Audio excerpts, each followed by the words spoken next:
I had just gotten out of the car when I was drawn to an advertisement in front of me. Curiosity led me to approach a young boy and ask what he needed the toolbox for. The boy replied that he wanted to make money by repairing phones and hardware. I was surprised that someone so young knew how to do this, so I asked him how much the toolbox cost. He answered that it was $80, pretended to think it was too expensive, and stood up to leave.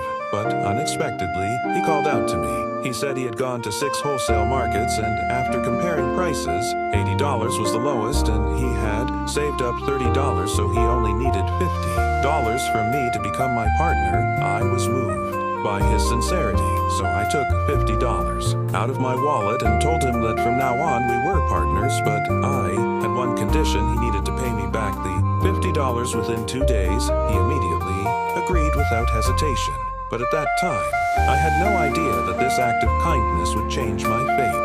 Soon, 2 days passed. The boy's toolbox was filled with phones that needed repair, and he was waiting for me to inspect, holding tightly to $51, ready to return the money. But he waited until nightfall, and I never showed up. The boy silently swore to himself that he would find his partner no matter what. 15 years flew by, and now I was facing a crisis with workers demanding their wages. The company's gates were surrounded and no one could get through inside the office. I was pacing anxiously, questioning my secretary about why the company funds had disappeared. At that moment, my 3 adopted children swaggered in.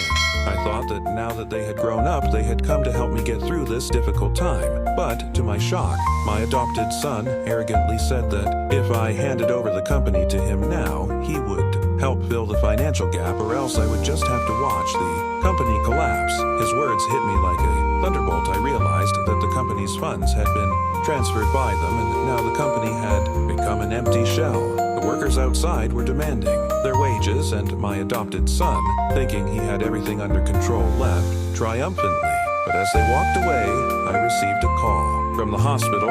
My mother had been diagnosed with terminal liver cancer. The surgery and follow-up treatment would cost $5 million, but the company account had no money left. Seeing that I was cornered, I still didn't choose to run away. Instead, I had the secretary push me downstairs. As soon as I stepped outside, a brick flew toward me. I was instantly enraged, but I insisted on telling my secretary that I was fine and kept trying to excuse the workers' emotions, telling them that it was my debt and that their anger was understandable. While speaking, I had the secretary help me to a table. I immediately knelt before the workers and promised that I would find a way to pay them back, and just hoped they could give me more time. My sincerity moved the